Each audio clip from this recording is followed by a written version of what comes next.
Development Council of the Philippines, ng Cinemalaya Foundation, Sentrong Pagkultura ng Pilipinas, yung mga partner cinemas natin sa Shangri-La, Gateway at Ayala Cinemas, mga filmmakers, mga taong pelikula, mga kaibigan, magandang gabi sa inyong lahat. When we decided to move the dates of Cinemalaya from its usual day in August to these dates, we said, ay salamat, we can avoid the typhoons and the floods na. Kaya hito tayo ngayon sa Oktubre, ang buwan ng mga lindol. Knock on wood, sana hindi mangyari ngayon. Pero dahil nakasakay tayong lahat sa balangay ng Cinemalaya, naglalayag tayo sa hangin, unos, alon at sa nagbabantang tsunami. Nitong nakaraang mga araw, nagpatangay tayo sa agos ng mga kwentong nagdala sa atin sa mga mahiwagang mga puok.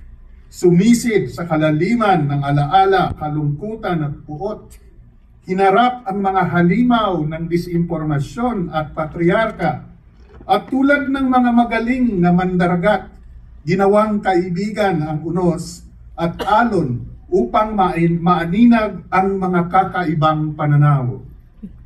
Sa halagang 350 pesos, 250 pesos kung may student discount, ito ang ating naging danas sa Cinemalaya 21. Ano pa kaya kung may 23 billion pesos tayo? Daan-daang independent films ang pwede nating ilikha. Ilang taong pa-festival ng pelikula ang pwede nating itayo. Libo-libong mga manggagawa sa pelikula ang magkakatrabaho. Milyong kabataan at estudyante ang maaring abutin ng mga film appreciation workshops at screening. Pwede tayong magtayo ng mga cinematheque sa iba't ibang probinsya. May barya pang may iwan para sa isang film complex na maaari nang maging permanenteng venue para sa mga festival, workshops, exhibits, at film market.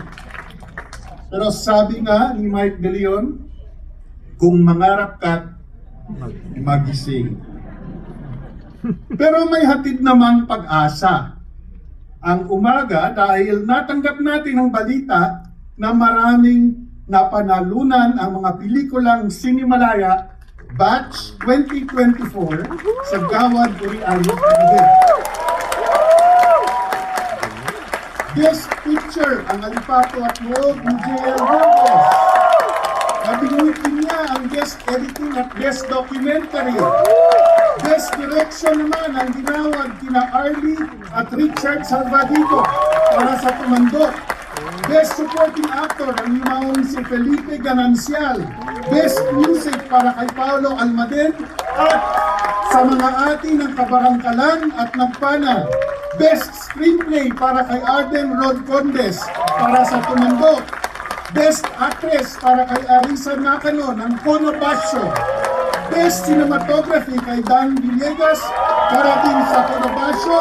At Best Sound para kay Janina Micaela Minglanilla at Micaela Docena ng The Hearing.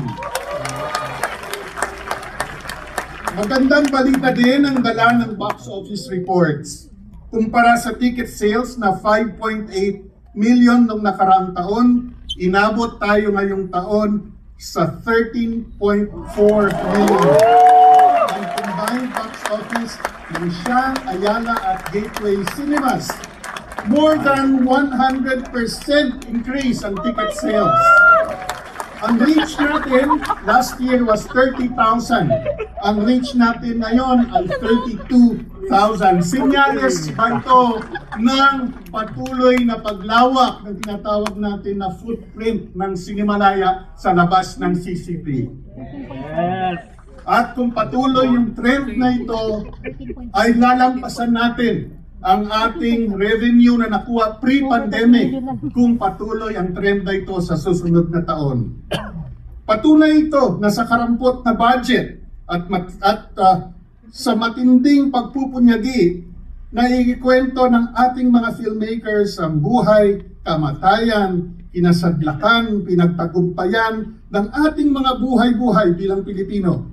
Habang ninungudngod tayo sa burak ng mga sakim, binabangon naman natin ang reputasyon at kamalayang Pilipino sa paraan ng ating patuloy na makasining paglikha, pagkwento at pagdalumad.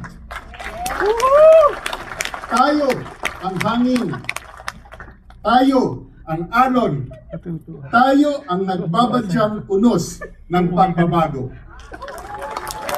Mula sa Sinamalaya, mabuhay kayong mga tapat at matatapang na manlalayan. Gandang gabi sa inyong lahat.